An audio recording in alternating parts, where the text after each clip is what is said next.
Hey guys, gals, and non-binary pals, it's D here. I'm recording this a few days before this episode has released, and I wanted to acknowledge a few things. The main one being that when we originally recorded this episode for Ready or Not, it was the summer of 2020. We know it has been a long while since we've uploaded, and we really want to apologize for that.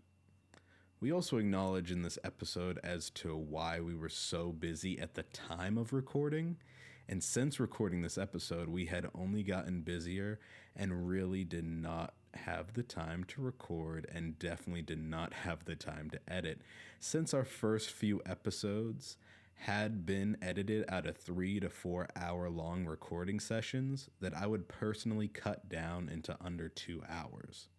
That took a lot of work. And in the hiatus that Castor and I took, we brainstormed as to why the episodes were so long and were so hard to record. After considering everything and with some hindsight, we're going to be returning and releasing regularly again. This episode will be the final one in our old format.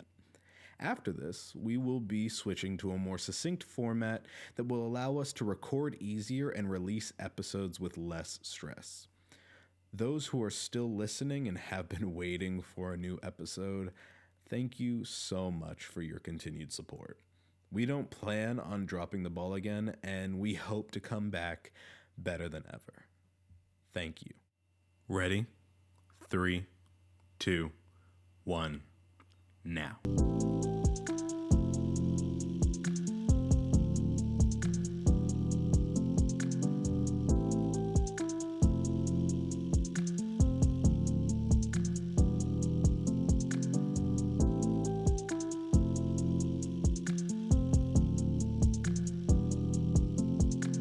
Hey guys, gals, and non-binary pals. Welcome to PopTicket.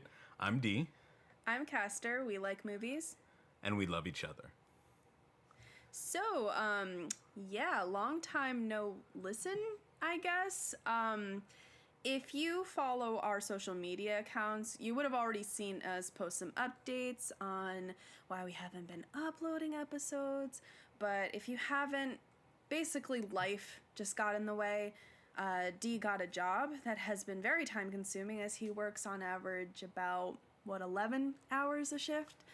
Anywhere from 9 to 11, yeah. Yeah. And I'm currently taking 4 summer courses, along with now working 6 days a week. So, yeah. While we have been doing things behind the scenes with the podcast, actually finding time to record has been kind of difficult this last month. We also had to change things around with our uploading schedule, as movies that were supposed to be coming out this year that we were going to review, like Candyman and Halloween Kills, have now been postponed until next year. For this week's episode, we watched Ready or Not, made in 2019. This movie is a survival horror that takes monsters-in-law to a whole new level while holding on to a mystery of supernatural involvement. Directed by Tyler Gillette and Matt Bettinelli-Olpin, and with a cast of stars like Samara Weaving and Adam Brody, Ready or Not surprised many with the fun feelings and the original story that mixes horror and comedy perfectly, even receiving an 88% on Rotten Tomatoes.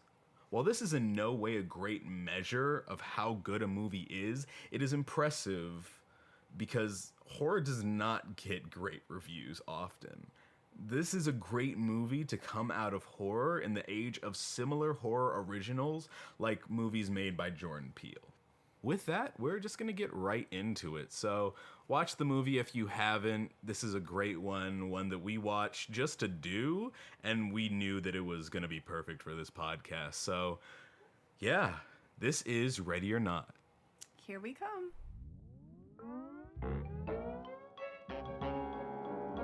Who wants to play a game? It's time for hide and seek. Run, run, run. Time to run and hide.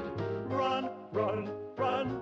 And now I'm going to find. So as the movie opens, we see this cool tracking shot of the different board games that the Le Domas family has made over the years since, the great-grandfather? Yeah, it's the great-grand... So it's... Technically, it's the great-grandfather of the patriarch of the family. So it would technically be Alex and Daniel's great-great-grandfather. Gotcha. But yeah, so it's a bunch of different games, and several of them have a name that's going to be pretty important to the rest of the movie, and that name is LaBelle. We don't know who that is yet, but we're definitely going to get into it. These titles include a board game called Abracadabra and LaBelle's Gambit. After seeing the shots of all of the games, we're kind of just thrust like immediately into the action with these two little boys running away from something. Like, we're not sure yet. We don't really know if they're running away or running towards, though, because it feels like an episode of Mari. Like, every time, like, we're following these little boys, and the camera is just shaking like a maniac. When the movie opened up, I was very confused because the little boys find this guy, and a bunch of people in masks show up, and I remember seeing the masks sticking out of his side. Yeah, exactly. And I remember seeing the masks in one of the trailers, but that's really the only trailer I saw for this movie. The masks are kind of spooky and also kind of silly, but it's a good way to hide the family's faces at first, because, like, we're going to find out who these people are. It's the La Domas family. But at the same time, like, it's a good way to kind of, like, you know, hide that for a while, you know? Yeah, and they make a joke of it later, too. Yeah, and I'm sure that it actually helped the making of the movie because they didn't have to, like, hire younger actors besides these two little boys or, like, CGI our main characters in this movie to look younger. They're just like, they have masks. They're not important at this moment. We'll find out more later. We then flash forward about what I guess to be 25 to 30 years. Yeah. And it's Samara Weaving, who is not only a mini Margot Robbie, but in this movie, she's Grace, and she is practicing her vows because it's her wedding day, I think. It's, like, it is, but, like, they're taking pictures before the wedding, which, like, I don't know, it doesn't seem traditional. It seems, like, because... Nothing about this family is traditional, honey. That is true. Like, literally nothing. However, it was confusing, though, because they take pictures before the wedding in the wedding dress, but, like, wouldn't you save pictures for after the wedding? Or are you having, like, marriage pictures taken?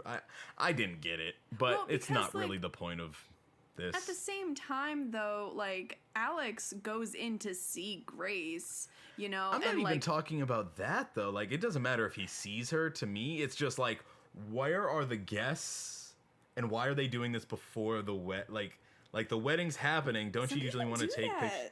It's I don't weird, know. but it's like some people do it like that. I know understand they it. do. I don't want to do that.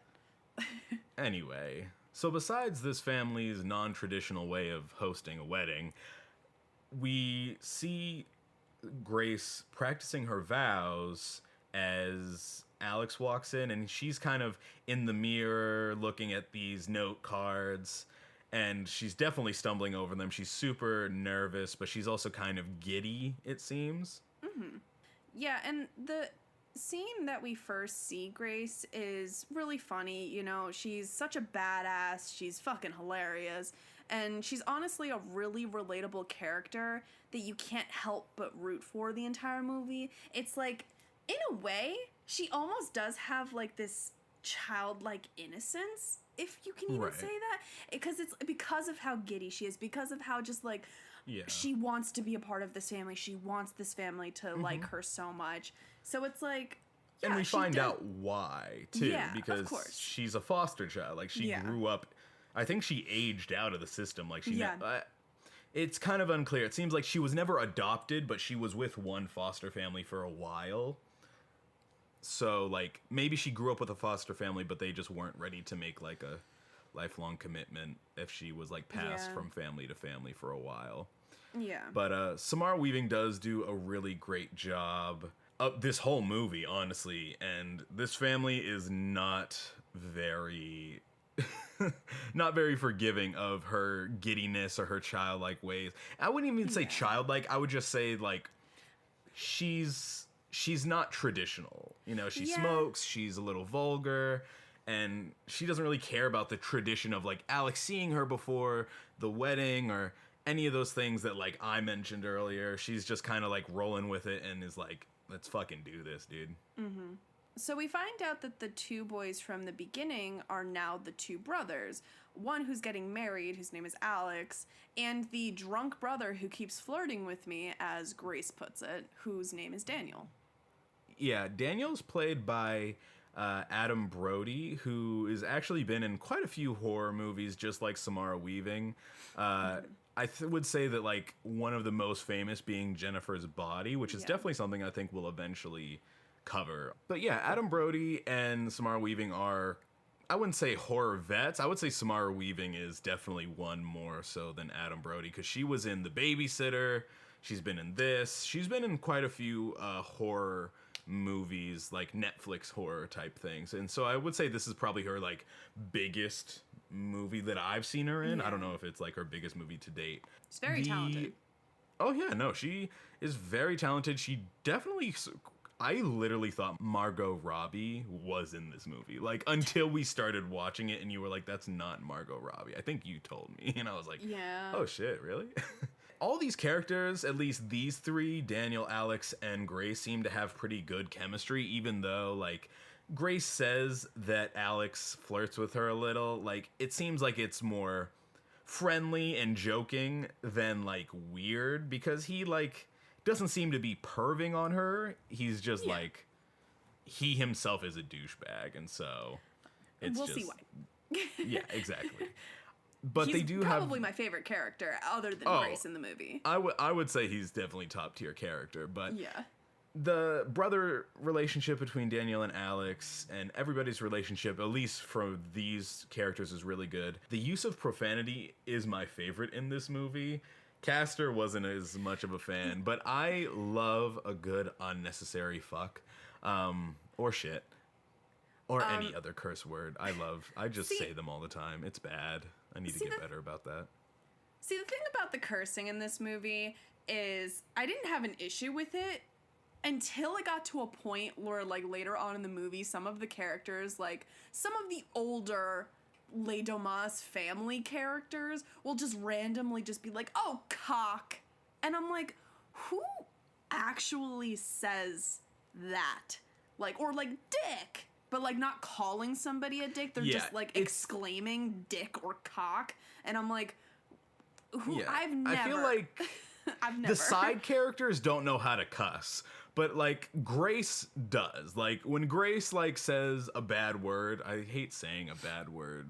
When Grace uses profanity, it's definitely, like, she knows how to put these words together. But the rest of them are like, it's like they don't usually cuss in their day-to-day language or something.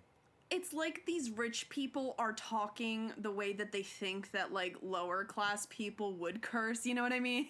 Like, they're just like, I think that's a good way to put it. Cock. Like, what? Nobody says that. Yeah, and in this scene, both Alex and Daniel both say a lot of vague things concerning the family. We'll find out why later. It's all very foreshadowing.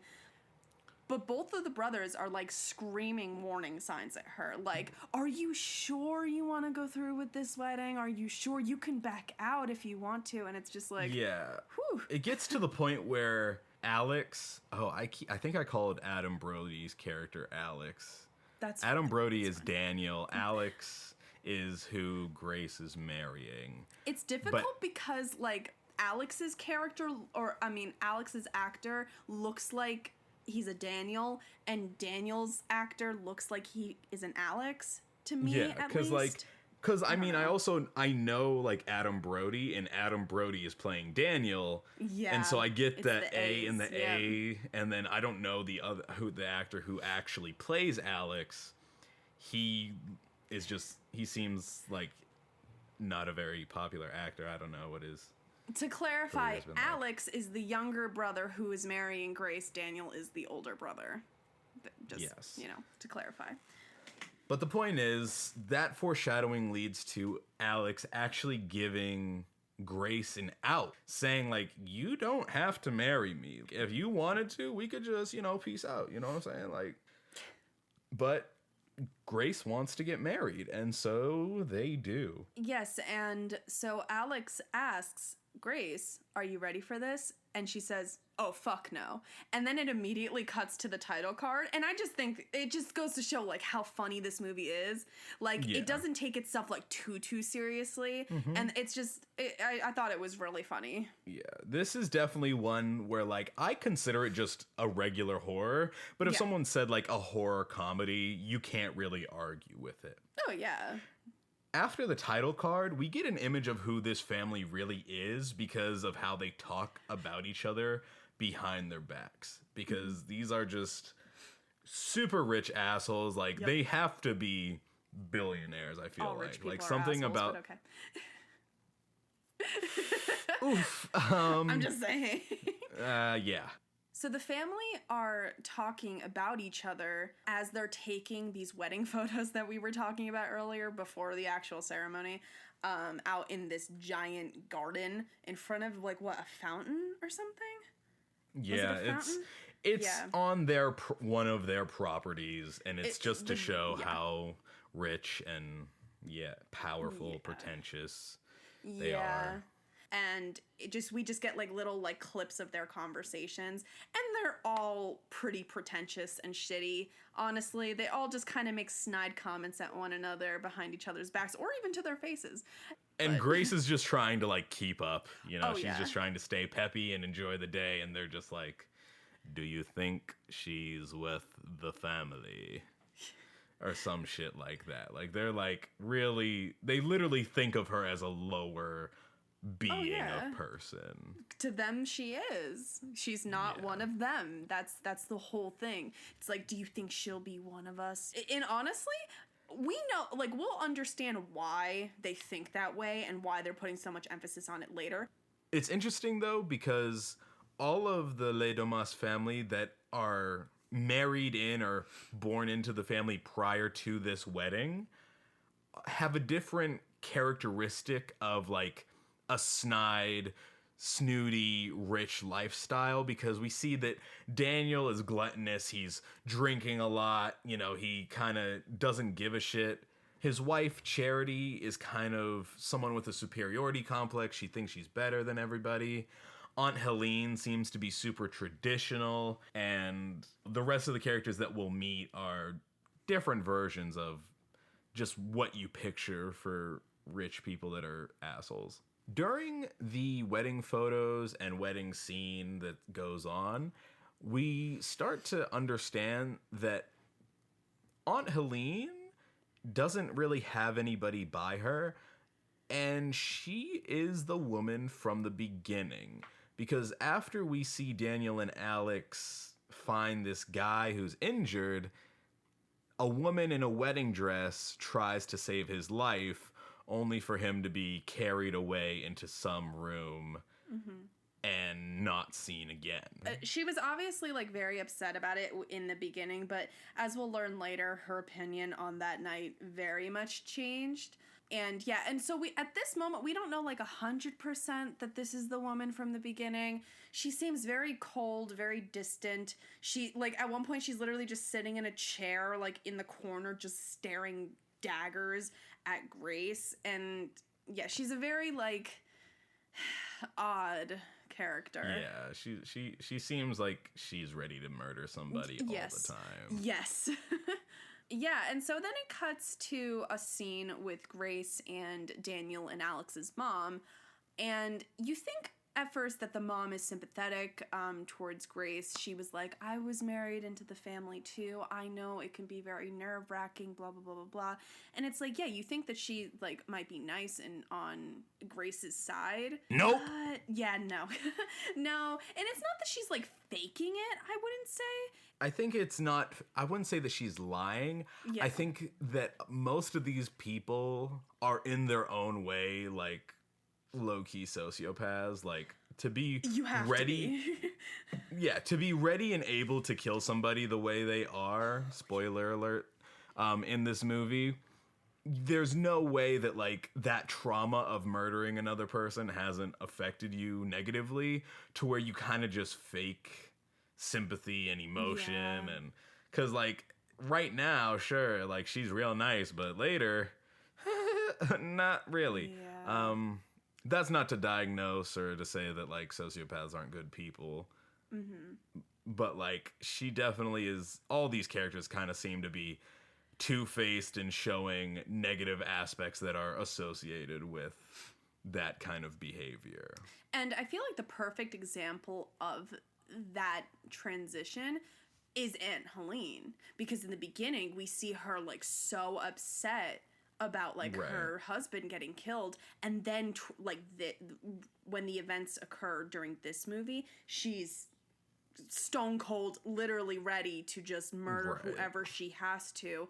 And it's because of years of doing all this fucked up shit in the name like of the family. It's always about the family and the money and the whatever that comes with.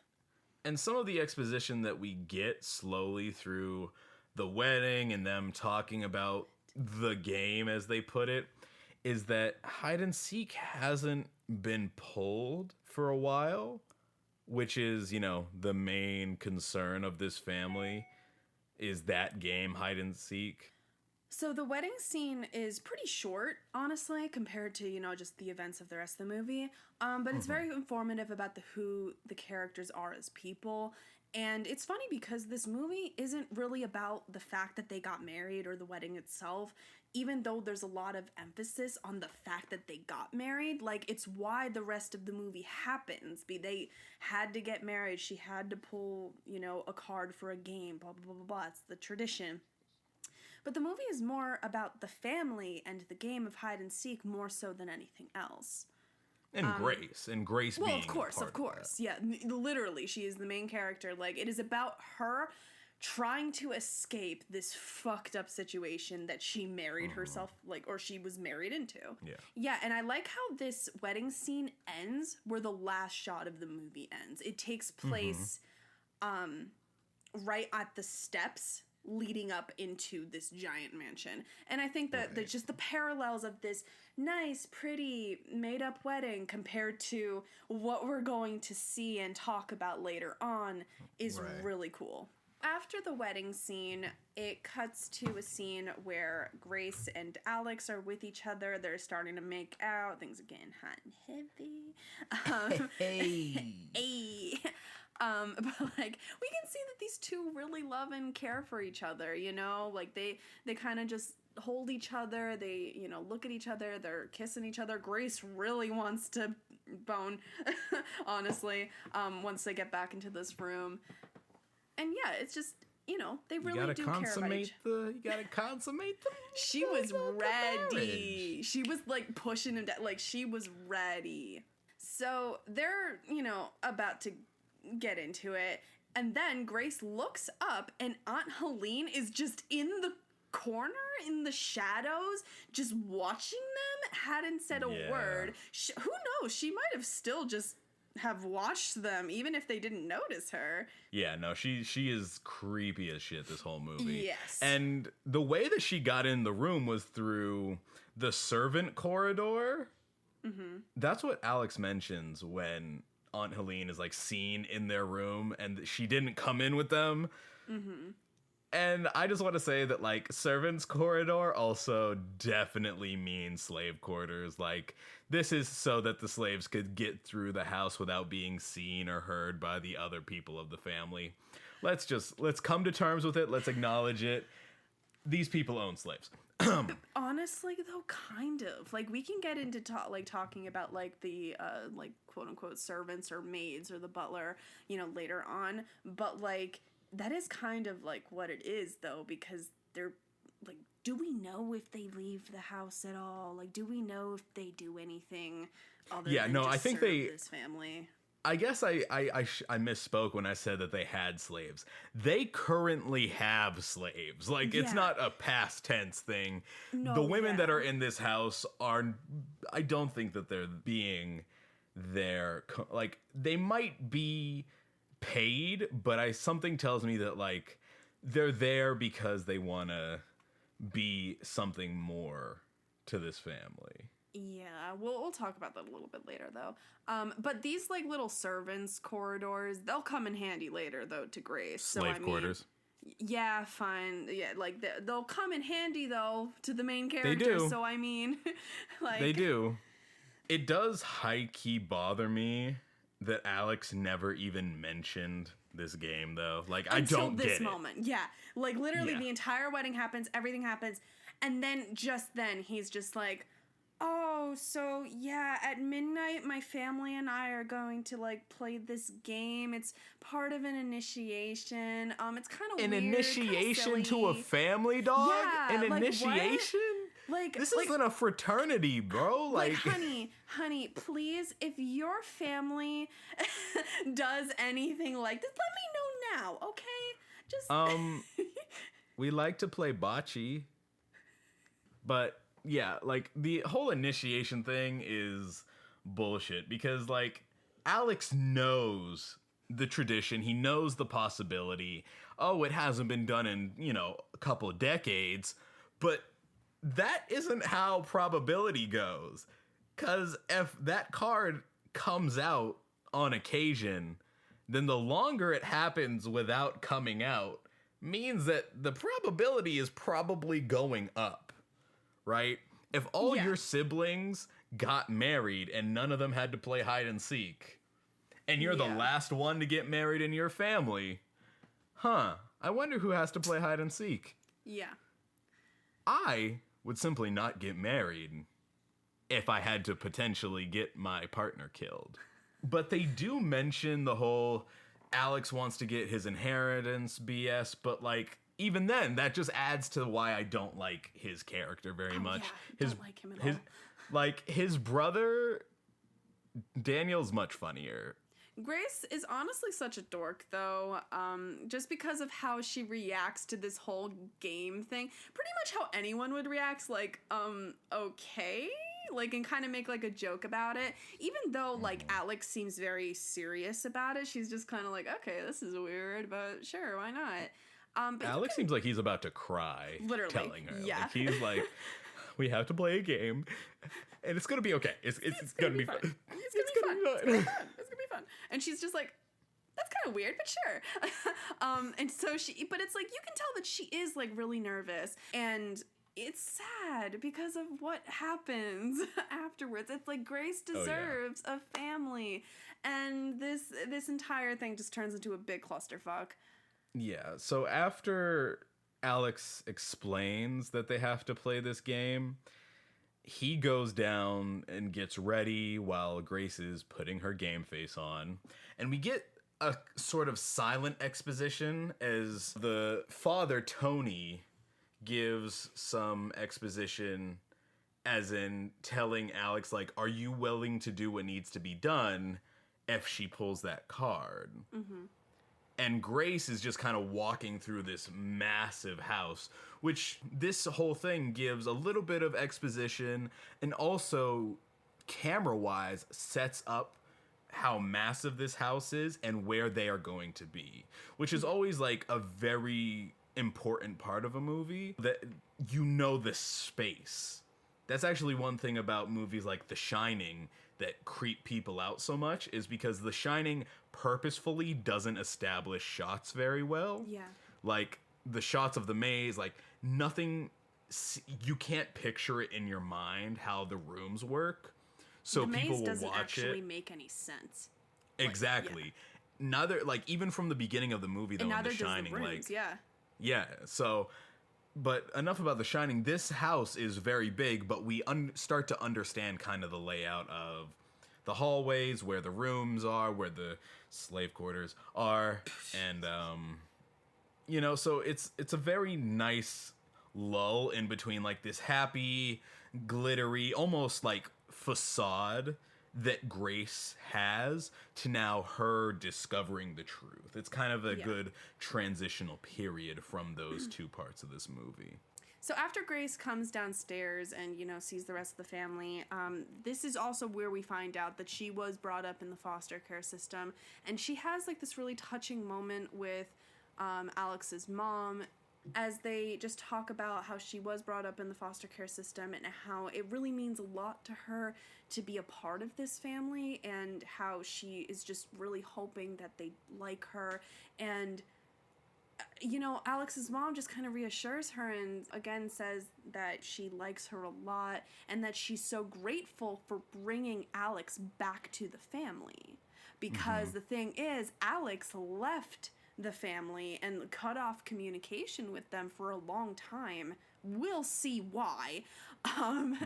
But, and so because of this wedding though, and because he knew of this tradition that needed to happen, that's how he was brought back. Needed is definitely in air quotes. Yes, but anyways. According to him, he needed whatever, but yeah. But Alex is stressed about this fucking game though. And he's drinking more, and Daniel's like everybody is, the brothers are getting shit-faced. Everyone's intoxicated. And then we meet, is it Emily? It's Emily, yeah. right? But it's spelled weird. I remember, like, from the subtitles, it's like Emelie. They're white.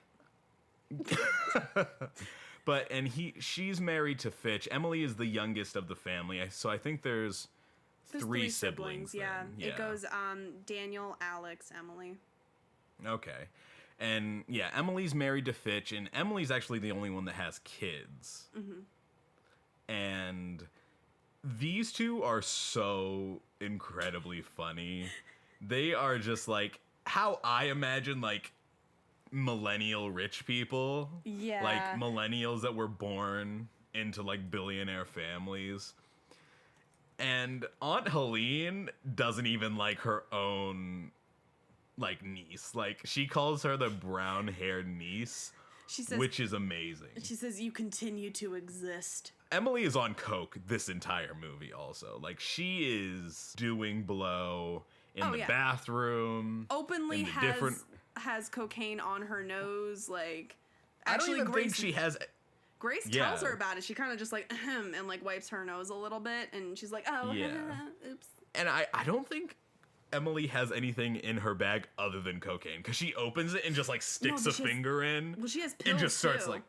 Oh, does she? She has Jesus. pills, and Fitch mentions later on about finding her an edible to balance her out. Yeah, like, gosh. oh my god. She is... I hope she's okay. She's not, but like she's a mess. Each one of the kids, each one of these siblings, so Daniel, Alex, and Emily, they're all fucked up, and they kind of express that in different ways. Yeah. It is sort of developed into different ways. Yeah, it's like the current generation of like Daniel, Alex, and Emily are kind of adjusting to this almost apathetic nature that their parents seem to have about killing people. Cause like the parents don't seem unbalanced. Like Tony the dad is just kind of old and weird, and the mom seems like she's pretty well balanced at first, and Aunt Helene is just mean, you know, she's just kind of crotchety. Yeah. And then the three siblings, like two of them are shown like kind of self-medicating. Yeah. And it seems like Alex, you know, has kind of found his version of solace in Grace. Yeah, but at the same time, it's like he is so messed up because of the shit that he went through with his family that it has kind of manifested into this, like, you can't leave me, sort of. Not he's codependent. He's codependent and also just very, like, he's selfish. He's just selfish. Yeah, exactly. Like, all of them have been traumatized by being billionaires, which, interesting, but... I would just like to point out that Kristen Braun, I think that's how you say his name, who plays Fitch, absolutely kills it in this movie. I've loved him since his Orphan Black days. Oh, he's such a good actor. He's so fucking funny. Like, he kills it. He reminds me of like a frat boy that just like... was unlucky enough to be married into this family and just kind of rolls with everything that they tell him to do. Like, they're just like, hey, murder this person. He's like, I mean, okay. Sure. like, Because I think he, like, something about him screams frat boy, because at one point he's like, don't be a bitch, Fitch. Because, like, that seems like something you would have to say, like, during an initiation week of, like, I don't know. I've never been in a frat. Well, the thing Never is, will one of be. the other characters calls him like a bitch Fitch, or like you're a bitch Fitch or something like that. And then that's Probably yeah. Daniel. No, I think it was like Charity or somebody It like might that, have been or like Charity. the dad or something. I don't fucking know. This rewatch actually made me realize, like, after the wedding scene, this movie is just incredibly yellow. Like, the house kind of has this, like, dim, candlelit feel to it. It's kind of made of this, like, yellow marble. I don't know. And in the game room, there's a portrait of the great-grandfather or great-great-grandfather who started all of this, who started the game business, I guess. And apparently he was a hunter first, or like a poacher or something. And so he has this big old, like, elephant gun under his family portrait. It's like, that was like something in the posters that was a red herring, because you see Samara Weaving posing with the gun on the posters. Yeah. And you think, oh shit, like, she's gonna use that gun and, like, tear through this family. Yeah, the not gun's so much. a red herring. Yeah, not so much. I think Just like communism. it's like it was a little bit like misleading, the poster, in terms of like her decked out with all the bullets and her wedding dress and the gun and stuff. But like at the same time, it doesn't make her any less badass. Like the things that she goes through in this fucking movie. Oh my god! It was a great, like, comedic addition to this movie, because it's like, I'd say so. Oh, like, she's gonna shoot through these motherfuckers, and, you know, like, they're not gonna know what to do. They picked the wrong girl to mess with. And in reality, she is vastly outnumbered and doesn't even end up with a gun. And still is the last person standing out of all of this. Oh, I mean, hell. So great. She definitely is probably going to, like, have severe PTSD, losing one of her hands. Definitely. There's no way that she's not losing her hand. Anyway. That's the thing about survival horror, is that there's always, like, insurmountable damage to the, like, to the main character's body. Like in Saw, in this, like, other survival horror movies are just like, you're probably dying even though you technically survived to the end of the movie. But see, that's not the point. You just gotta make it past the bad guys. After this, you know, they start the ritual, essentially, and they give a lot of exposition, but it doesn't seem super heavy. This whole movie should be an ad on why you meet your significant other's family before getting married. Because I don't know anyone who would want to get married before doing so, because, like, weddings take time and planning, and, like, it's at their house too. It's, like, on the family property. So, like, I feel like you would want to talk that out and, like, plan it together, and, like, maybe the mom has some input. Or maybe Grace has some input. It seems like the family planned this whole wedding and Grace just kind of rolled with it. I honestly don't think Grace gives a shit about, like, material things, because, like, we'll talk about later, like, with her wedding dress. Like, I don't think that she cares. I think she just wants to be a part of the family. She just wanted to marry Alex. Like, it doesn't matter what the wedding looks like or, you know, what she looks like. It's just about being there, you know? And that's the thing. The family probably did plan it out to, like, a T. Like, about what the wedding was going to be like. It just, you know. But the essential exposition of this scene is that, basically, the Les Domas, like, patriarch way back when, made a deal with the devil, and now the devil sustains this family, and they have to make sacrifices to him at certain points, and if they pull this specific hide-and-seek card, they have to sacrifice that person to who is marrying into the family. Yeah, who's marrying into the family to LaBelle. And it's all in the name of making sure that their fortune stays intact, that their, like, future endeavors of just, like, you know, how they grow and expand this family remains intact, and to make sure that they don't die. Yeah, like, from what they say, especially, like, the current patriarch of the family, Tony, if they don't play the game, they will die. Yes. And it's kind of this supernatural element that like persists through the whole movie that you don't know if it's true. Yeah.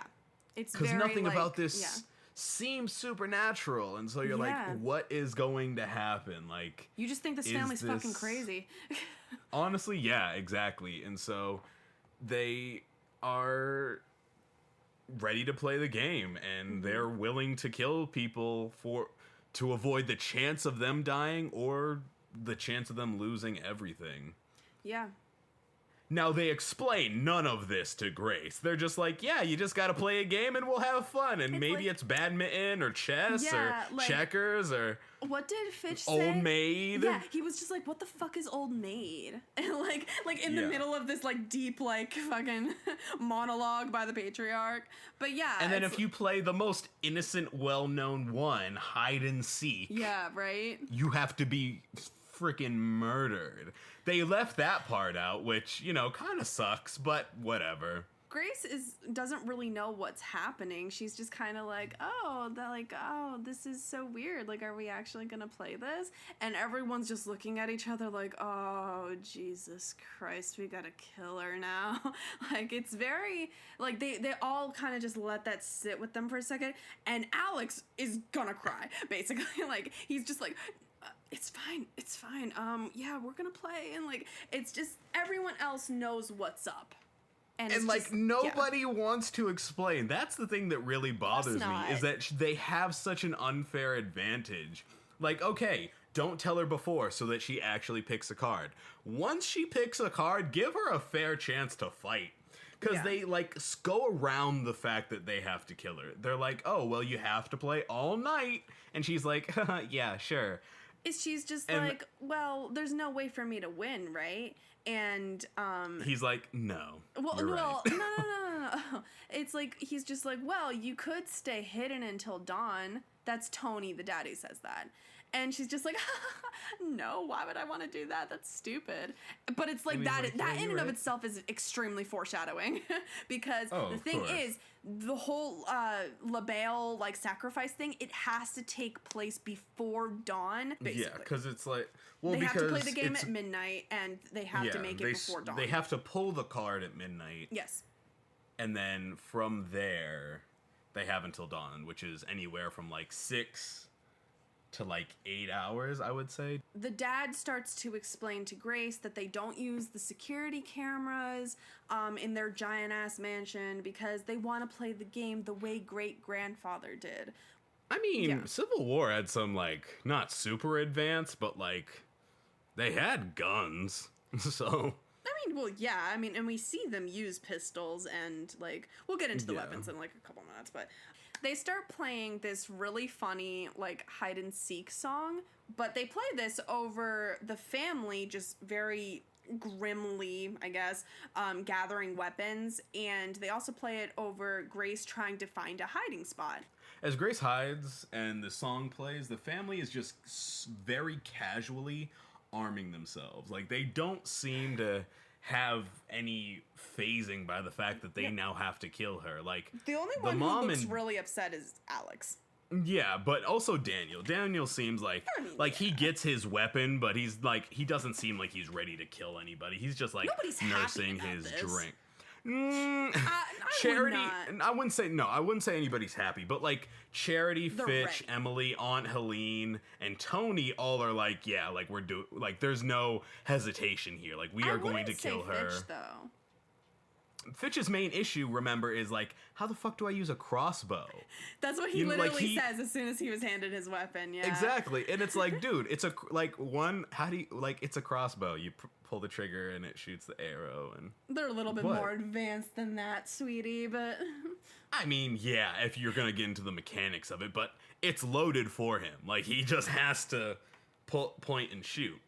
My main point, though, is that they're not worried about her. well, yeah, They're of course worried not. about their weapons. They're worried about what they're going to do. There's no hesitation.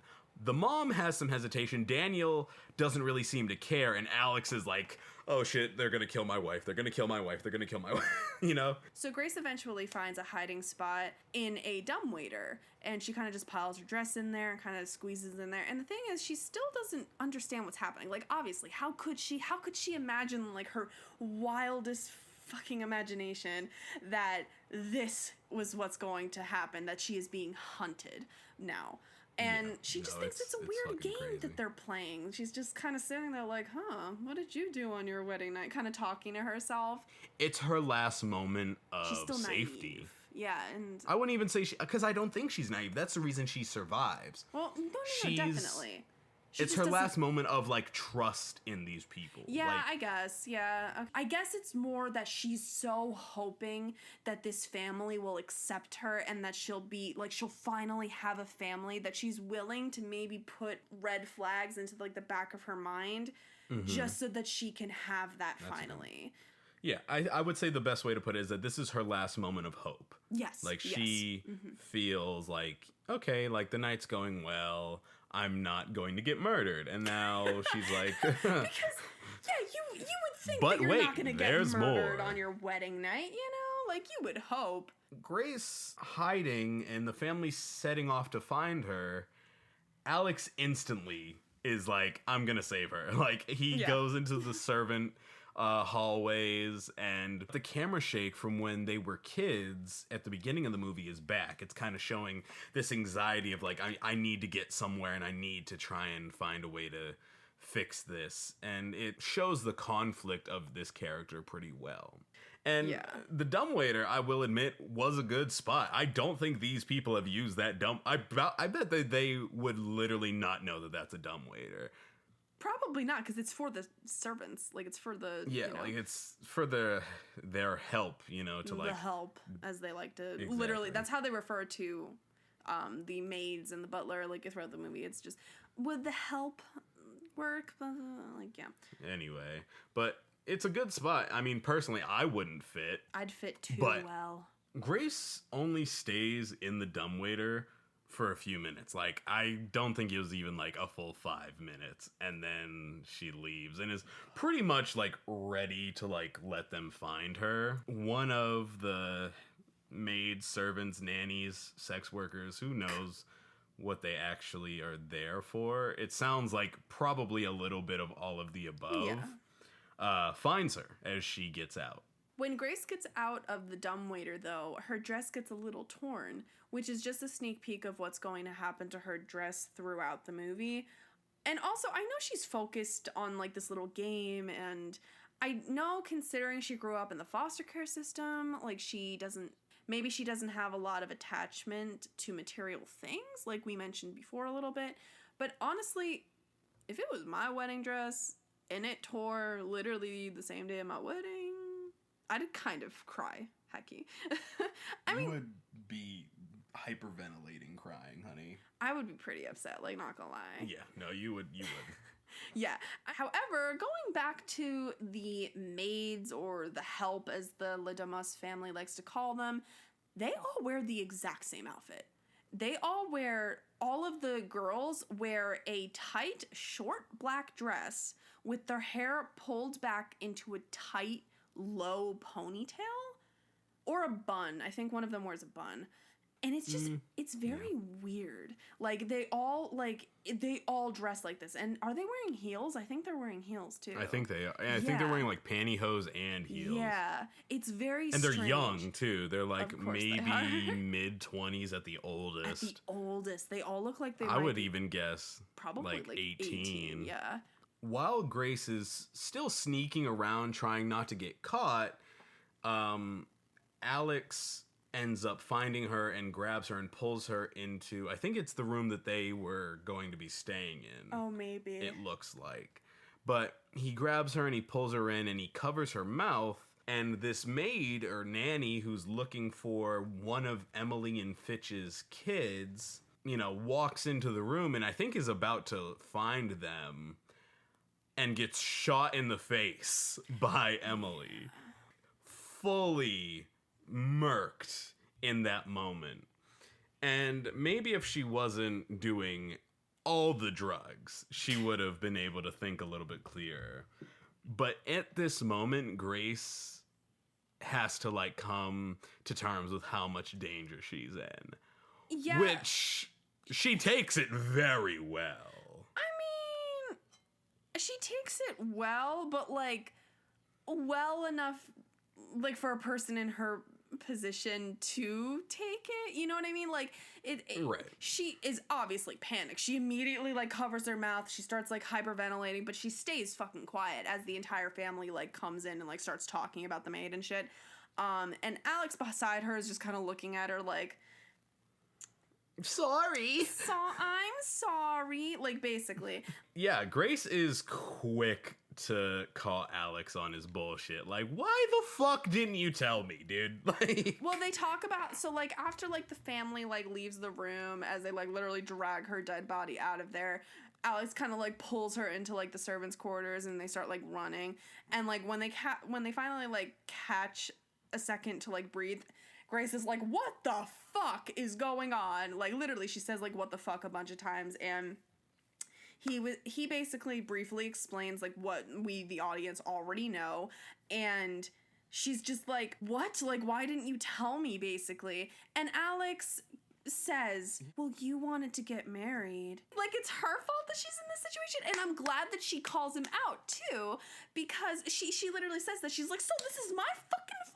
And she, like, hits him, and it's like, he high-key victim blames and gaslights the fuck out of her throughout this movie, and especially towards the end, too. And it's just like, she does not deserve any of this. He should have told her. The movie poses Alex helping her and this scene as romantic, but Alex is just selfish. He didn't tell her about this because he didn't want her to leave him. No matter what, like, this is going to end badly. You should have given her a heads up. the line that, like, makes me know that he was shitty, like, from the jump, comes right here when he's telling her, because he's like, if I told you, you would have left. Grace definitely has a soft spot for this man. I mean, she's marrying him. She married him. But, like, that line, like, she, I think, knows that he has kind of this fear of separation, kind of has this, I don't know how to put it.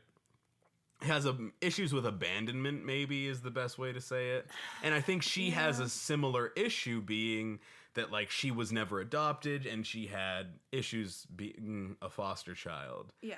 But Grace takes the news of her being murdered potentially on her wedding night in stride, you know, and it shows that she's been through a lot and isn't, like, an innocent final girl. She shows her will to survive more as she decides that, like, her dress is hindering her movement. So she rips it to her knees and is like, I'm ready. Well, Alex tells her to go down the hall and, like, take a couple lefts and rights, and she's like, I'm not gonna remember this, but okay.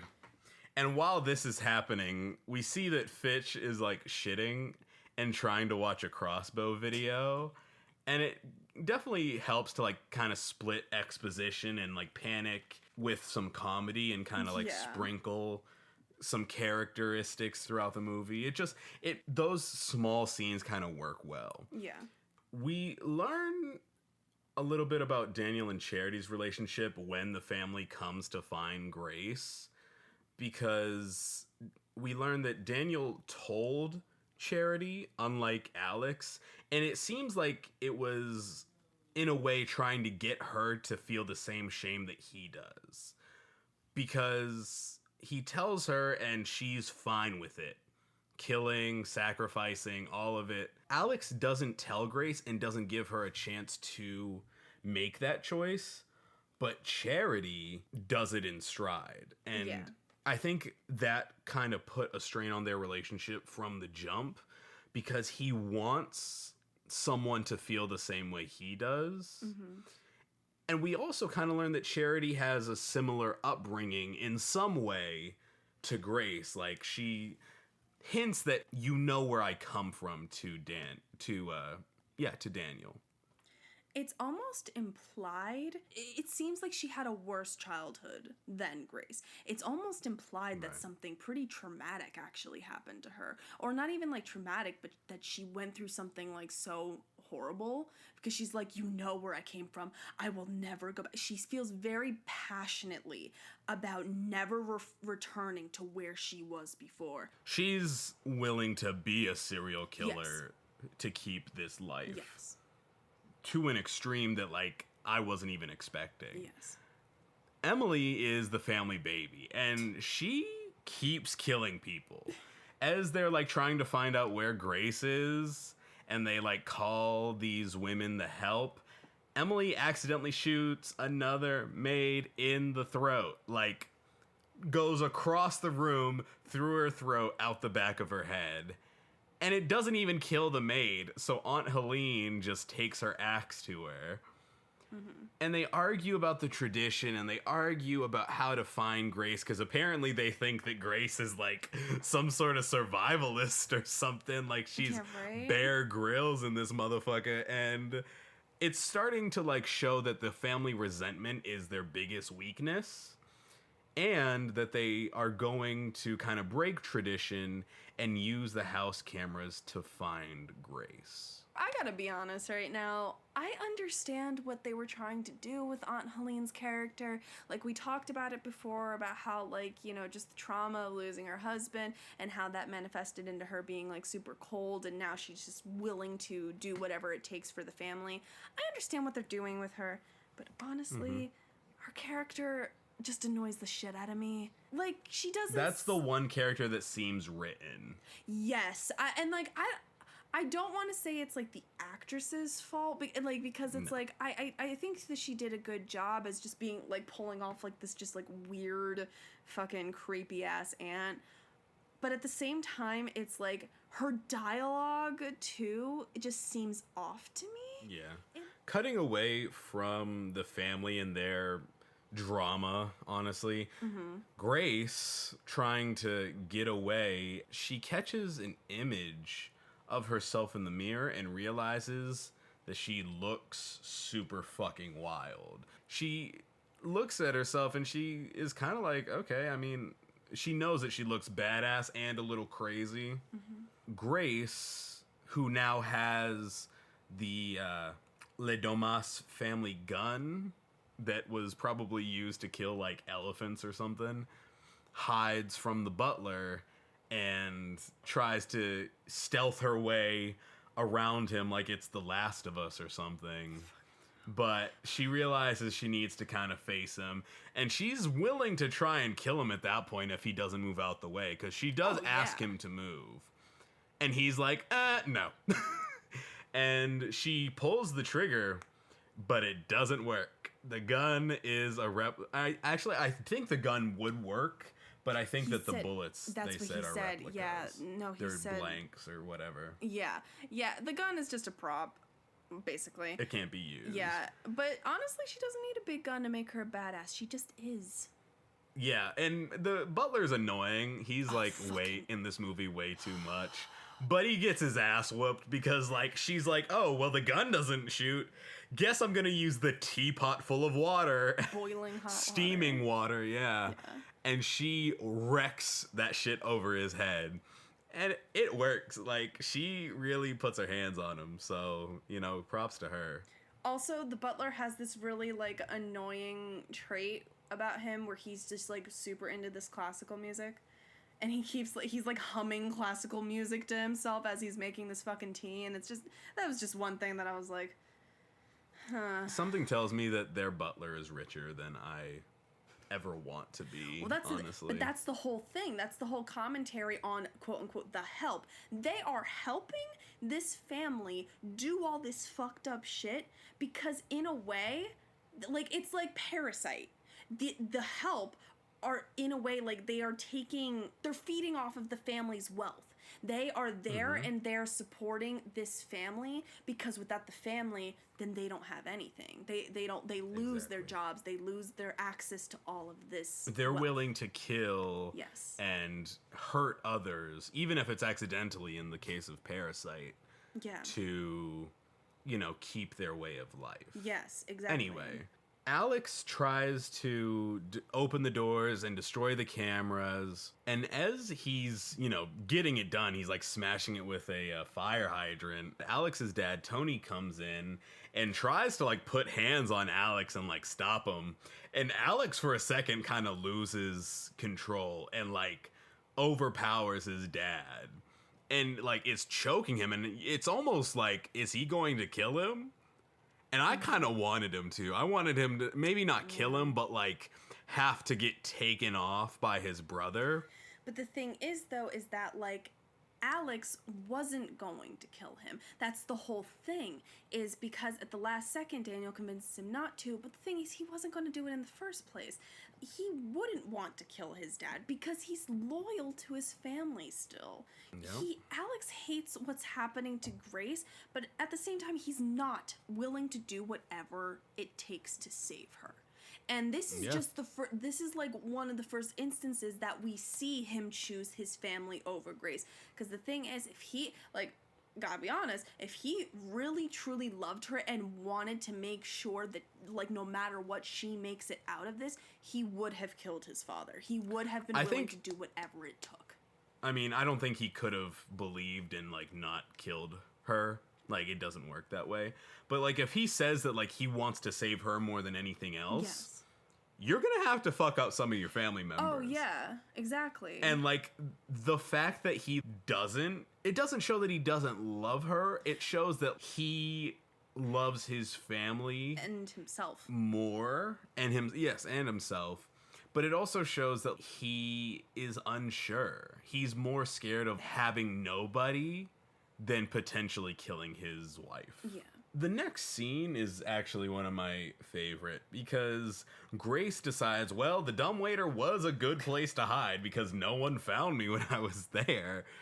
And a maid is in there also scared, hiding. I guess they forgot to cue her in on the fact that they would be committing several murders that night. Grace tells the maid, though, like, hey, they're not looking for you. They're trying to kill me. So if we could, like, switch places real quick, I'd really appreciate it. I'm trying to, survive the night. And she tries to snitch on Grace because she realizes, well, if they're not looking for me and they're looking for her and I work for them, okay. Yeah, no, I'm gonna snitch on you. But she's still in the dumbwaiter, and while they're kind of struggling to both, like, get in, get out, tell the family, one of the buttons for the dumbwaiter is pushed, and the doors close as the dumbwaiter's trying to go down, and it crushes Dora's neck, skull, etc. So now 3 of the maids are dead. They're like all of them, I'm pretty sure. Like, we don't see another one after this. Yeah. So after Grace accidentally killed the maid, she decides to slip out of a window onto this ledge to try to escape that way. She overhears Aunt Helene talking about how Alex was supposed to lead the family and how he's too much like her. And this is where we find out, like, definitively that she was the bride in the first scene of the movie. Not that this is a great surprise or anything. That she actually regrets not killing her husband herself. While everyone is looking for Grace, we get another kind of cut away where Fitch is looking up our pacts with the devil bullshit, which essentially tells us what he knows and what really is going on. Because you see that, like, some of the younger generation are starting to kind of doubt what's happening. Yeah, at one point he literally asks Charity, he's just like, okay, but like at one point, when do we just kind of like dip? Like, when do we leave? Because this is kind of too much now. And it shows that while some of them feel out of place with the whole murder and killing, it's not changing their minds. It's stressful in a way that, like, a busy day at work would be, and not how, like, murdering your in-law should be. Grace is able to get outside and starts running, and we actually see her drop from behind Fitch from like the second floor, and she starts running, and because she's a protagonist, she's able to adapt, But she also stops running. Like, we don't know why. But you the point is, you never should stop running. I like how when Grace gets out to the courtyard, we see a very brief flashback to earlier that day when she got married in that same courtyard. And it's like so much has changed for her in these last couple of hours. Like, she is going to have PTSD the rest of her life because of this. Oh, yeah. And it's like, she'll probably never trust anybody again. And it's just like that parallel from just a bright, sunny, happy day of a wedding to right now is just... I like that they did that put that brief little moment in there. So she stops running and she goes into the barn where she finds a bunch of goats, which are definitely sacrifice goats. Yep. It's revealed later. She sees the kid that went missing earlier, Georgie, and he's looking for her, and she tries to use him thinking that maybe he hasn't been corrupted by this family, only to get shot in the hand by this little shit. And like, whoo, I wanted to fight this kid. This kid, right in the hand.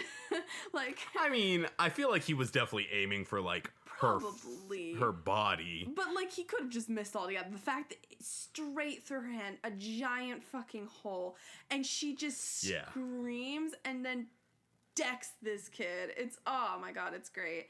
So like, after knocking this kid out with a pretty sick fucking punch, she gets rammed by one of the sacrificial goats and falls into a literal pit of bodies. Like, some are animals and some are human, and we actually see Aunt Helene's dead husband there too. The only thing I was thinking when she was down in this like death pit was that she must have so many infections. Like, she has an open wound on her hand. She probably, like, I think she took off her shoes, or, like, no, she's wearing Converse or something. Yeah. But, like, there's no way to get into a pit of death like that and not, like, catch the Rona. God. The Rona. Shut the fuck up. I was surprised also that there is a ladder in this cellar because, like, how often do things come out? Like, there's been a body in there for at least 25 years. I mean, you gotta think, like, in case anybody did end up, like, accidentally falling into that, you would want a way out, you know? Like, you would definitely want a way out of that. Yeah, no, and it's there for her, but doesn't work very well because as soon as she climbs up it, it snaps. And this part is just awful, but that ladder hasn't been cared for in several decades, so I'm not surprised. And we see in that shot that there is a nail kind of near where her hand is, and we know what's gonna happen. We know already what's going to happen. She brings up the hand that has a hole in it because she was just shot, and her hand goes directly through this nail. And it's just so hard to watch. Like, this poor woman. The special effects, though, are so good. Like, I can't tell. Like, if that's a fake hand, I don't know how they did it. But, like, it looks like it really went through her hand. And it holds her body. Like, because the reason she uses her bad hand is because she was falling. Mm-hmm. And it holds her up. And it makes me want to throw up a little bit. Oh, because she is losing that hand after this movie. 1,000%. It's going to get so infected. Like, you were just in a pile of bodies and then a rusty nail just went through. Oh, my God. It's just one of those things. Hand, eyes, mouths, and feet. All those things, I think, just make us squirm a little bit harder. Yeah. And so this really got to me. But with enough adrenaline, as I'm sure is going through her, the body can push itself pretty far. Yeah, and Grace is nothing if not persistent, and that's what I love about her character. She doesn't give up, no matter what.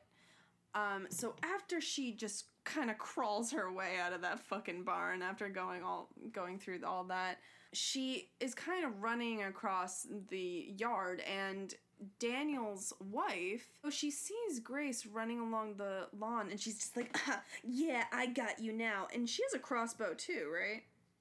I think she took the crossbow away. Yeah. And she's like, oh, yeah, I got you now. And she completely misses her, which I think is hilarious. She hits a bird. She hits a bird. Does That's she, why or she misses. does she actually hit the bird, or do the birds like just fly away? No, because I think it's kind of dark in the scene, so it's not like easy to see.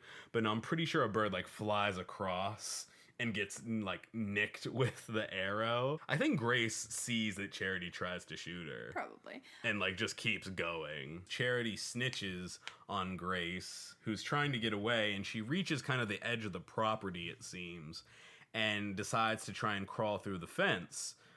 And the fence has very sharp bits, probably in the case that this ever were to happen, of somebody getting in and trying to get out, or what have you.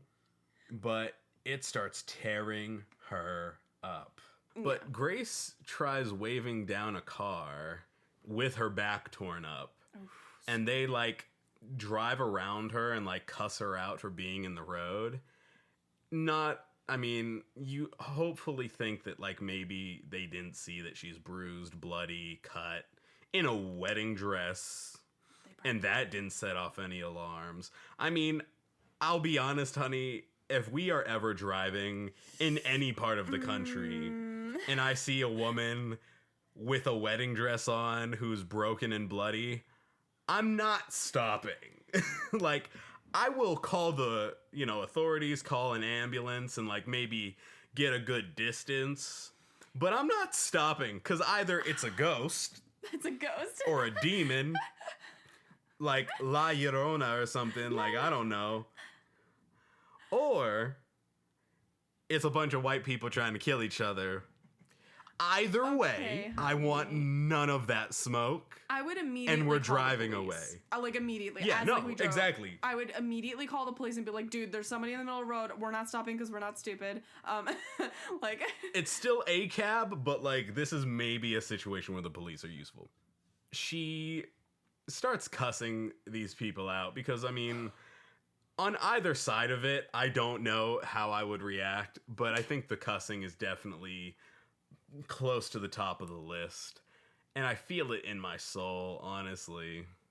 She says fucking rich people at the end of it, her big little cussing thing. And honestly, that's the biggest mood. Like, that is just my mood every day. I wake up and think it. I'm just like, man, Jeff Bezos really is worth $189 billion. That's too much. Anyway. That's too much. Daniel continues to show that he's not really into all this. And the dad is slowly losing his shit because, like, he's very scared of this curse. He thinks it's real, and it's still a mystery to the audience. And they don't say what will happen if the family doesn't kill Grace. But the dad does name other families that have been killed by failing LaBelle's curse or deal. But it's still unsure. And we don't know if these families are all related or if they're like other families that have made deals with the devil. But whatever the case is, they're scared. I'm pretty sure, actually, that these are family members because they, I remember Alex saying earlier in the movie, he's like, I have known cousins or aunts and uncles who have died randomly because they didn't follow the tradition, blah, blah, blah. So I think that it is, I feel like they wouldn't know about other families that have made deals with LaBelle. I think that these are all just extended family members because, like, think about it. It's like a great-grandfather to the, and great-great-great-grandfather for the current generation of the youngest Les Damas, which are the two little kids. So it's like, you gotta think that there's probably a good amount of like second and third cousins at that point. You know what I mean? Depending on how many children he had or his kids had. True. I mean, who knows? I would think that all the Satan worshippers hang out together. Daniel and Emily are sent out to dispose of the bodies of the maids. And Daniel reveals that, like, he thinks they should all die. Each and every one of them, saying that none of them are innocent, and they all deserve it. Emily says that her kids don't deserve to die, and is scared that they will too if they don't follow LaBelle's deal. But this is when they find Georgie, who's still knocked out from Grace's hit, showing that these kids aren't innocent themselves, that this power, this feeling of loyalty to the money that they have, it corrupts fully. Yeah. It reminds Daniel that he was the one who snitched at the start of the movie and he was a kid. So he's reminded of this as well. Yeah, and the scene at the beginning of the movie is replayed here with Emily and her son. You know, the way she says that she's so proud of him for trying to kill Grace was the same way that Daniel's mother says that she was proud of him when he let the rest of the family know that Aunt Helene's husband was there. I think this was another moment that pushed Daniel into making the right decision in the end by witnessing this, I guess, sort of family dynamic replay again with his nephews. Meanwhile, the butler is trying to catch Grace in a car, which unfair advantage, and he still barely does. Grace is able to choke him out with his fancy fucking tie and takes the car and doesn't think maybe I should take his cell phone, but like, if he has one, who knows, but... I would, honestly, if I was her, I just would want to get the fuck out of there. I wouldn't call the cops. I would just keep driving. Yeah, why the fuck did you... Well, I guess they probably would have shut the car down regardless because they reported it missing. But the time that it would take for him to wake up, call the family, let them know, call, you know, the security company, she would be a lot further than where she is. Because remember, she calls the TripSafe guy. Yes, but... So that time that it took them to, like, realize that she's got the car, she could have been several more miles away. Not really, though, because the TripSafe guy tells her, he tells her the car has been reported stolen, which means at that point they've already reported the car stolen. So but that remember, means that, like, she would have ended up, like, the car would have broken down no matter what at that moment. Maybe. I still think that, like, her calling definitely didn't help the situation. No shit. The entire scene with the TripSafe guy is high-key kind of unrealistic in my opinion. I mean, maybe this is something that might happen, but okay, if I'm a customer service representative and somebody on the call with me is literally screaming about how there are people trying to kill them, I wouldn't stop the car even if it was company policy. I'd be like, oh, maybe the car was reported stolen and maybe they took the car because they're in danger and I'm not a heartless human being, so maybe I should wait to shut the car down until the police arrive at least. I mean, like, I'd lose my job, but I'd still would have, like, a clear conscience when it came to that. You know what I mean? Like, I would probably, like, the thing is, like, even if the person was lying, I would still rather be safe. Like, it would still be, like, safe rather than sorry, you know? Like, a car can be replaced. Yes. This woman, like, because I'm sure that this guy's probably on the other end thinking, oh, well, the car was reported stolen. This woman is probably, you know, on bath salts or something, like, even then, tripping balls help. And thinks that, exactly. And so it's like, maybe he's thinking, oh, it's not safe for her to drive. But at the same time, it's like, should I? Yeah. I mean, I get it. I do understand what they were going for. And I'm sure that it does happen. People follow policy way more than fuck big necessary sometimes. I mean, even movie theaters will be like, oh, you're 17. You're still salty about this. Yes, okay. Story time. I was at a movie theater. Let's call it something fake because I don't want to call it a real company. Let's call it Regal fucking movie theater.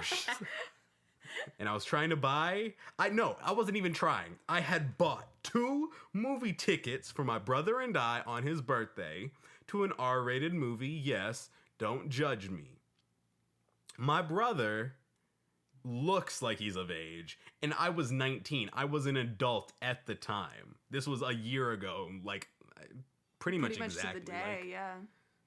Yeah, like, it's been, 10 days since his birthday? Anyway, I was trying to buy, not even buy, I was trying to get these movie tickets so we could go to the movie. This manager lady sees us after we've got our candy and stuff, and there's no ushers at this movie theater because it's old and there's not enough people that want to work there because it's fucking trash. Anyway, the girls at the concessions were super nice. They wished my brother a happy birthday. Manager lady sees us walking to our movie, and I have the tickets on my phone. And on the ticket, it says, "This is your ticket. You do not need to visit the usher. You do not need to get a physical ticket." Right? It says it on the joint. So she's like, "Can I see your tickets?" So I'll pull out my phone, and I'm like, "Bet. I know I know I'm in the right. I didn't do nothing wrong." So I pull up the ticket, show it to her. She's like, "You need a physical ticket." And I know that she's wrong. I know she is. But I'm like, I'm not going to argue with her. Maybe they're just telling her to do this. It's her job. I don't want to give this lady any grief, right? I'm not trying to Karen this shit right now. So she brings me back to the concession stands because they print tickets from there. And she's like, "Let me see your ID." I'm like, "Fine." Show her my ID. I'm an adult. No fucking reason why there should be an issue, right? Then she's like, "Let me see his ID." He's a minor with an adult. He doesn't have an ID. She says, "I can't give you the tickets." I'm like, Bitch, "Why?" you already She's like, got the tickets, so... "Yeah, exactly." I'm like, "Why?" She's like, "Well, he's not over 8, or he's not 17. And I'm like, "But he's with me. I bought the tickets. I'm acting as his guardian right now." And she's like, "It's just company policy. I'm sorry." And I'm like, "What?" Like, it makes no sense. Because I will say, I've brought my little brother to R-rated movies before. We saw Deadpool together. Never been an issue before. Except for this shitty movie. She was racist. Oh, she That's most it. definitely. Like, she The was only daring reason. me. She was daring me to cause a scene. I know, like, she should've. wanted me to. You should have. I wanted to so bad. You deadass But I was like, should've. it's his birthday. And the thing was, Castor was visiting at that time and had just left. Like, I had just spent a little bit of time being sad and crying with Castor right before we went to this movie. So I was already, like, emotional and, like, angry on the inside. Not at Castor, but just, like, in general. And then this lady's like, "Oh, yeah, I can't give you the tickets. It's company policy." And the thing is, I have the tickets. I have the tickets. I have them. They are on my phone. I have the tickets, lady. So, but the thing is, I'm smart. When looking at the movie we wanted to see, we saw the times for other movies playing, including Toy Story 4, which had came out around the same time. So I'm like, "Give me some tickets to Toy Story 4, just trade them in." But she don't know that the virtual tickets gives me a seat and an auditorium number because they're the real fucking tickets. So we have her print off these Toy Story tickets and we just go into the R-rated movie. But I pulled a white lady and I went on like fucking Yelp and left a fucking bad review. And I looked on their website to see what their age restrictions are. When you go to buy an R-rated movie ticket, there is nothing that says it on the page. When you click the age policy things, nothing says anything about not being able to buy multiple R-rated movie tickets. Because her excuse was, I couldn't buy R-rated movie tickets because I wasn't 21. Which What? I've never heard before. That's what she said. You have to be 21 to buy someone under 17 an R-rated movie ticket. She was and just I'm like, that's not nitpicking true. the shit out of it because y'all were black. That's it. That's the only fucking reason. I was so mad, bro. That's the only reason. I literally said, I'm never coming back to this one. Somehow, Grace hasn't gotten far enough in the car and doesn't get out when the car stops because she's scared. But I would have been out the car and using my legs, bro. I would have been zooming, gone, Usain Bolt out of there. Honestly, it looked like she had been driving for a while at that point, but like maybe, I don't know, maybe she only made it like a mile or so, because like the butler literally just shows up out of nowhere with this like mini jump scare, and I'm like, how in the fuck did he catch up to her to that fast? Like she knocked him out. And then she choked him out. Yeah, which, yeah. Although I will say that actually, as someone who has been choked out, you're not out that long. But although she did think she killed him, I'm pretty sure. I mean, but I guess it's hard to tell the difference if you've never done it before. You have to just kind of hold it until you're sure that their heart stopped. But anyway, that's besides the point. The butler, in return for knocking him out, knocks her out. And then is driving back with his celebration music. Which is and the fucking family, classical music again. Yep. And the family's on FaceTime, like, because he has told them that, like, hey, like, I'm coming back with her, I got her. And they are still on FaceTime, even though he hasn't, like, he thinks he's hung up. They're still on FaceTime, and they can see Grace getting up. She's woken up, and she's like, I'm not going back. So I'm gonna fuck this car up before I get back. And she forces this dude to crash the car, and both of them should be dead. They, like, she doesn't have a seatbelt on. The seatbelt pretty much killed him from what we see. But it's a murder comedy, so we're gonna let it slide, and it's still fun, so... I will say that the classical music being played over this car crash scene was pretty cool. Like, the classical music thing, like, you know, it was just like, ugh. But, like, it was pretty cool. It's a classic trope, too, of, like, the, you know, like, the music swelling as, like, the like, wreckage happens. Yeah, and the thing is, too, it was, like, in slow motion, and, like, you saw how they were just kind of moving around in the car and everything, and it was pretty cool. I really liked how they did that. She should be dead, though. Oh, no, they should, like, they should be dead. Like, there's no way. Daniel and his father find the accident and continues, like, this inner conflict that he's had all night, because he believes in the legends about Le Bel and doesn't want his family to die, but also feels guilty killing others, specifically Grace.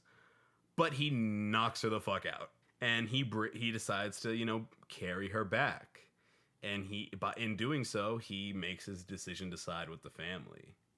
As Daniel and Grace have, like, this little conversation before he knocks her out, though, he says, if anyone was going to save you, it would have been him, referring to Alex.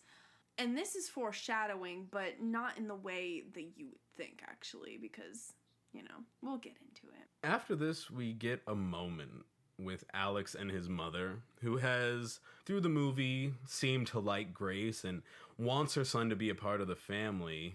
And he tells his mother that he will kill them all if they do catch and end up killing Grace. He says he chooses Grace more than this family because she makes him feel normal. Mostly because growing up, the family made regular sacrifices to, like, animals and goats like the ones that they have in the barn.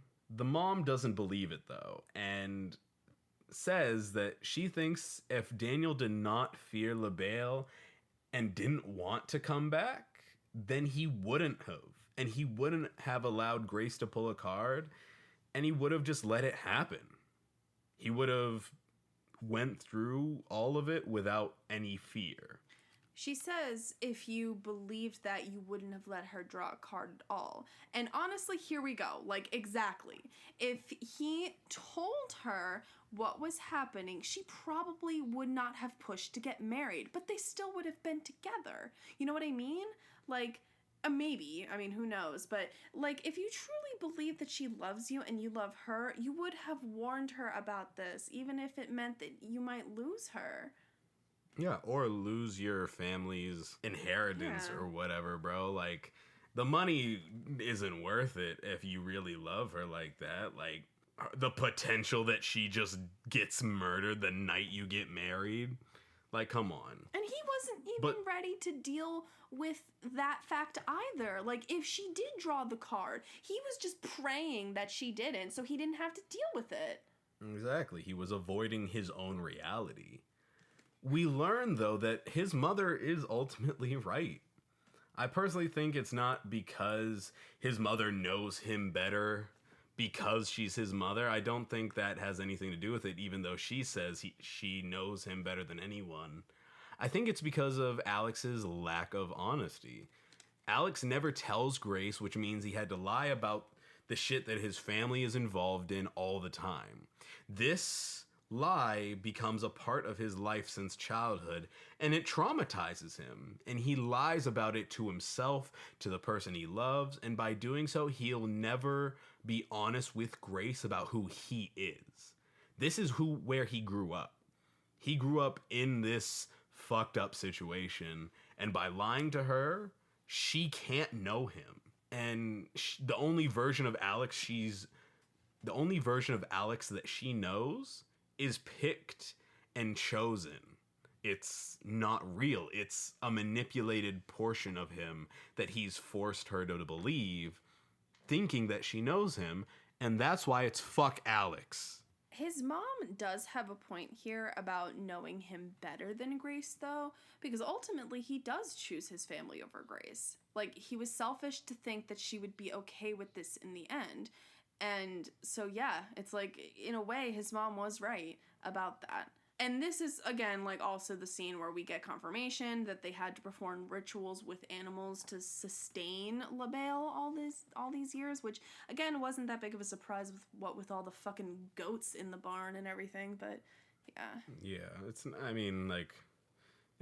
I'm never surprised that, like, it doesn't stop with hide and seek. So each one of the family members preparing for the ritual is pretty interesting, and we get some nice shots of each of them kind of going through their own, like, emotions during this.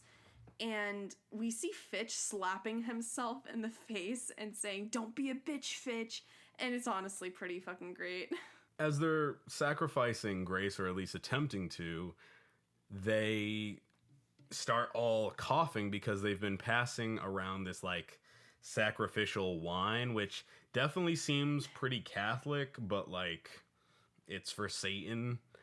And all of them start coughing and bleeding from the mouth, which, like, they use that a lot in movies, but that pretty much means you're going to die, I feel like. Like, if you're coughing up that much blood seconds after you drink something, like, your body's telling you it's time to go, buddy. But we learned that Daniel has put hydrochloric acid in their wine, and he didn't take a sip of it. He helps her out, and, well, he realizes that the choice that he really wanted to make was to help her. He says to Grace after he tells her that he had basically poisoned them, that they'll shit weird for a week, but they'll be fine. And honestly, that's such a funny line. The line delivery for that is just great. It's just like, oh, they'll be fine. Like, they'll just shit weird. It's funny, too, because he said he looked it up. Like, yeah, he wasn't sure, but, like, yeah, he's like, okay, I might poison my family with hydrochloric acid. What'll happen if I do that? Yeah. Oh, they won't die. Cool. They'll just shit weird. And exactly. Charity recovers she's not fully recovered, but, like, she's just puking blood, and she's still out for blood. And she finds them, and Daniel gets in her way, saying that, like, he doesn't want her to do this. He's going to protect her. And she seems to feel nothing at his words. And she shoots him in the throat. She shows zero hesitation when she does this. She kind of just looks at him and goes, "Nope, fuck you." That's her literal husband that she just shot. And she just doesn't give a shit. Grace isn't taking shit from Charity lying down, though. Like, oh, yeah. I'm surprised they didn't just jump her. Like, why have this dramatic moment? Fight the bitch. Fuck her up. She knocks the fuck out of Charity pretty quickly once Daniel dies. The look in Grace's eyes is so intense. What's the right? Yeah. Okay. Is. The look in Grace's eyes is so intense. Like, as soon as Charity shoots Daniel, Grace is like, no. This is the first time that night, really, I mean, other than Alex, that anybody has tried to help her.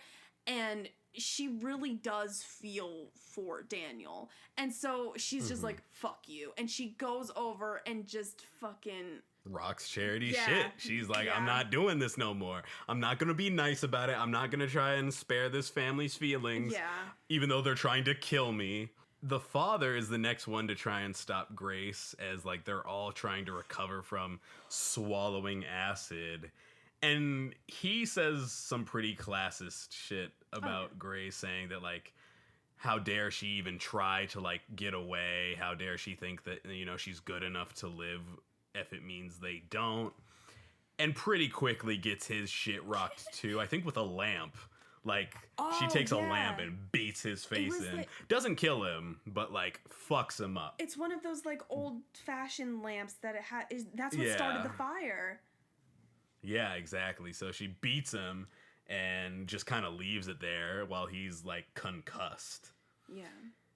And the drapes catch on fire, and that's what starts the fire in that room. As soon as Grace is done with the dad, the mom comes in and starts fighting with Grace. Alex then gets free and finds his brother dying. Not knowing all the chaos that has ensued, he thinks that Grace has killed his brother.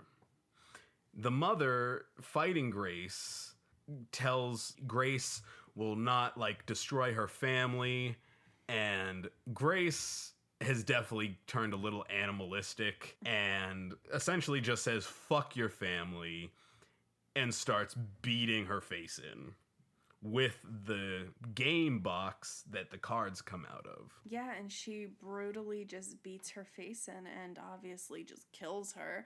And this is right in front of Alex. Alex, like, turns a corner into the room and witnesses his mother being murdered, basically. Grace is holding the box and it, like, has bits of his mother's hair on it, and it's like, ugh. Grace apologizes, though. Even though she's defending herself. Yes. And he, like, still asks with a lot of audacity, you won't be with me after this, will you? And it's the real moment of his true colors. Yeah. Because it shows that he only wants her to be with him.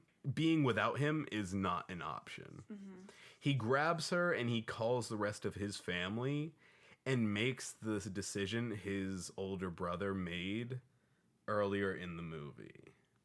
And they reveal that they worship Satan. And honestly, the kids look like they're having way too much fun as they try to perform this ritual again. They're like jumping up and down, basically clapping their hands and stuff, and it's so creepy. They're screaming, "Hail Satan!" Like, Hail and like Satan! everybody's it's just like Jesus. Yeah, and everybody's involved. Aunt Helene is involved. Emily, Fitch, everybody is just the number one person who's into this is Aunt Helene. She's like, "Hail Satan!" Like it's pretty. She gets very into it. Oh yeah, she's happy.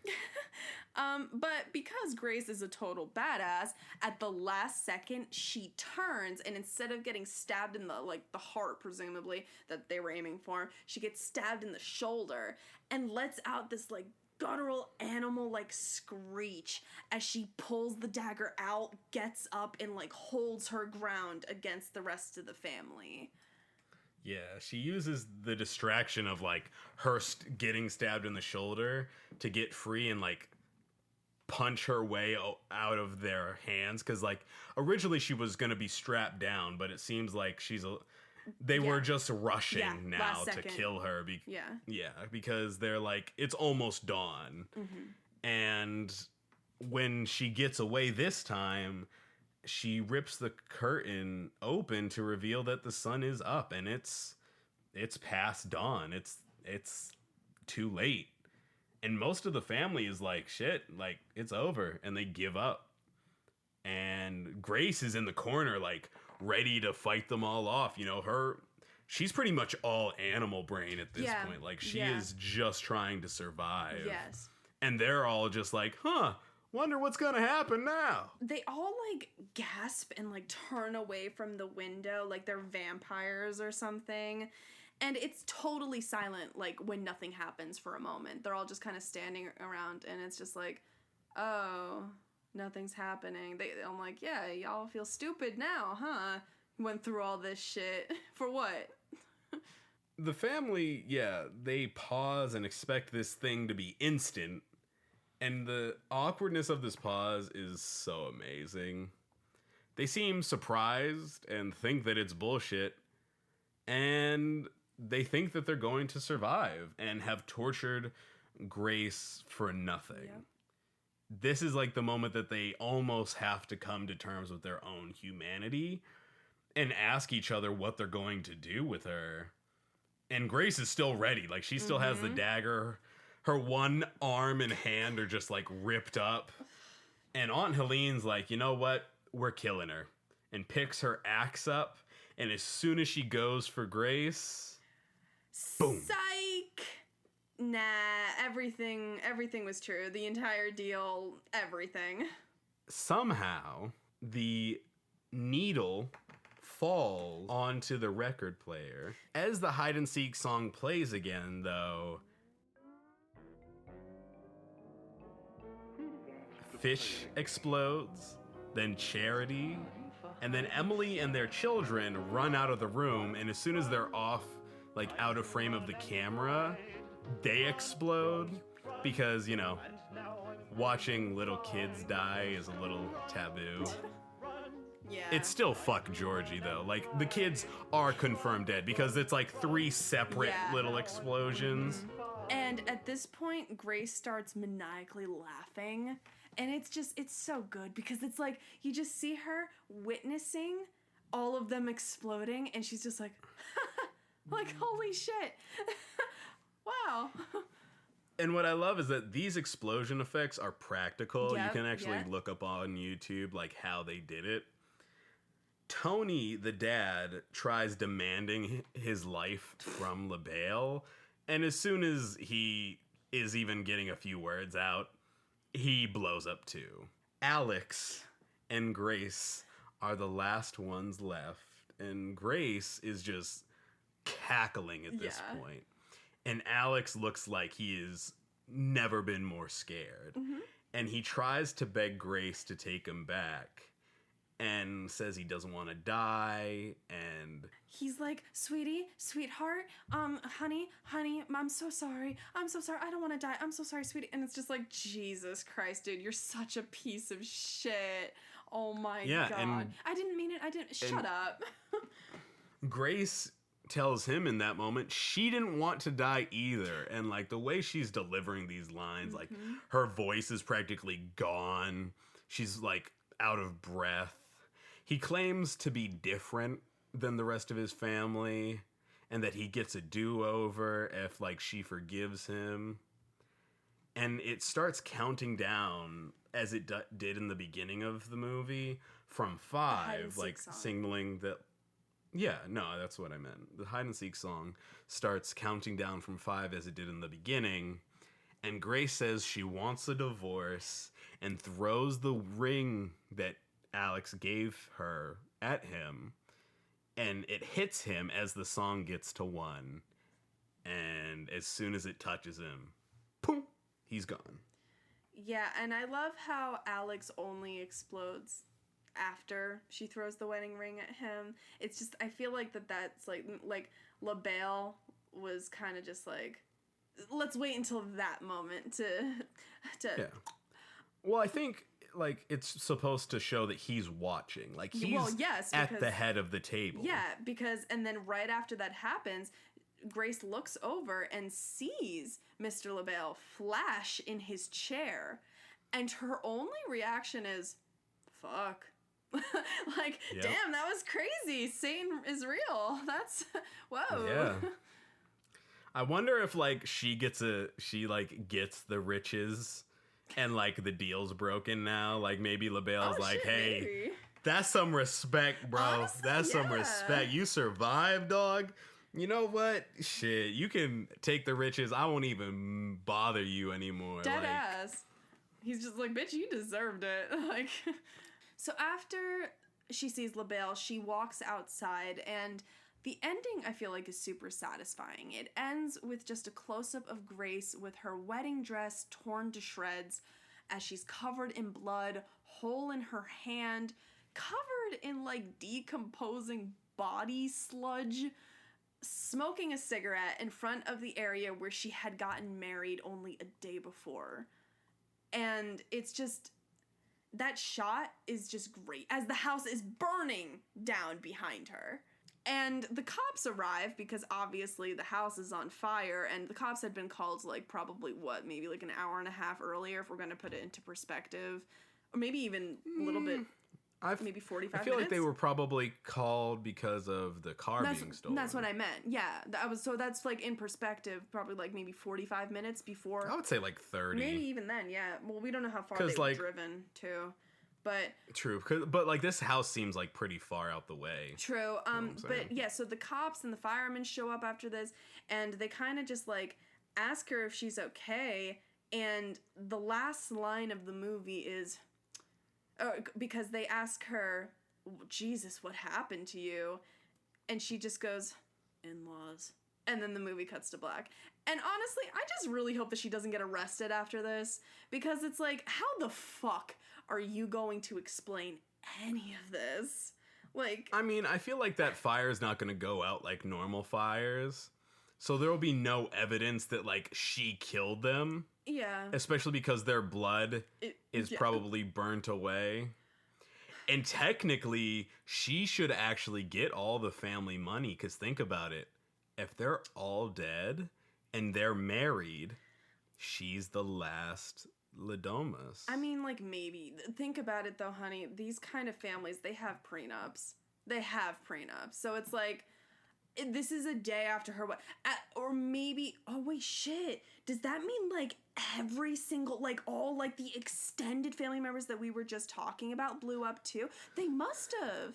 No, they must have, because it was the entire family line. Like, the little kids got blown up, everything. No, I think it's only the ones that have participated in this, like, event of... Because remember, if that's the case, then any of the other grandchildren, like Tony, remember how they said that other families have, or other parts of their family, like you said earlier, have been killed because they didn't follow the tradition. Okay, if that's the case, then it should. I think it's just if you participated in that night, you're gonna die. Because like LaBelle's watching, right? So he knows who he wants to kill. That's why he waits to kill Alex last, because he wants Grace to kind of make that choice. Then again, though, think about it. The reasons why that the other family members died was because they didn't follow this tradition. Because they say that, like, oh, my uncle got married and didn't play the game, and they both ended up dying, or like he ended up dying. And so that's the thing, though. This has never happened before, where somebody beat them. Somebody outside of the family beat them, stayed alive until dawn. That's never happened. So what? True. So like this could, like the entire family could have just blown up out of nowhere at different parts of the country or world even. It's possible, but I do think that it's just who participates. I think I'm gonna go with what I said. I think that they're all dead. Although, for all we know, this could be the main like family line. I mean, it's portrayed as if this is like, if you were to look at a family tree, like this is like directly where it's all led. Like everyone else is kind of distant relatives compared to the OG dude. And this is like his grandson, like the patriarch of the entire family. So maybe they're the only ones left. Mm-hmm. So maybe she's about to get billions. She's about to get moolah. I mean, here's hoping, but I feel like if family members did make it out alive, they would probably try to, like, you know, fight that. You know what I mean? Who knows? Or maybe, like, baby, because of, like, the suspicious deaths surrounding all of this and how they found her and everything. Like, I feel like somebody is going to try to fight that. I just hope she doesn't get arrested. But, that's my only standard here. But, like, my thing is, like, I feel like LaBelle's watching out for her. Like, I feel like He's that impressed. Moment that they had he tipped is his like, head. Okay, you did your thing. I'm going to make sure that I do mine. You're not going to go to jail. Everything's going to work out for you because you survived. You earned this. Yeah. So we straight. That's what I hope happened. I think LaBelle's just like, you know what? It's all just going to fall in line. The dominoes are just ready for you. But yeah, everybody, that's the ending of Ready or Not. And yeah, we're going to do our star ratings now. So I ended up giving it a 4 out of 5, just calculating all of our, 5 little categories that we have for it. Mm-hmm. Yeah. So it averaged out to 4 for me. Yeah. I also got a 4. I think the only areas where I thought the movie didn't deserve a 5 was possibly some of the writing. You know, I thought that, like, I would have appreciated a little bit more horror.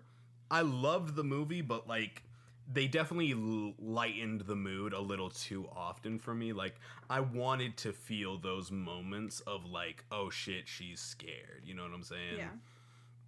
Otherwise, I think all the characters were done as they should have been.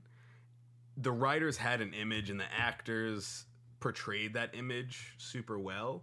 I also like that horror doesn't often write complex male characters, because the final girl is so common and is often the only character that ever sees any character development. But seeing Alex and Daniel be complex characters and have development in a movie that's not like over 2 hours was super satisfying and made this movie a lot better than maybe it would have been had it not included that aspect. Yeah, I agree. I think overall it was just really well done. Radio Silence made this, correct? Correct me if I'm wrong. Mm-hmm. Yes. Yeah, they did a really great job with this, and yeah, I mean, that's really all I have to say about it. Hey everyone, thank you for listening to this episode, and we hope you enjoyed it. We wanted to take a moment to mention our stickers and say thank you to everyone who bought the fundraiser stickers from us.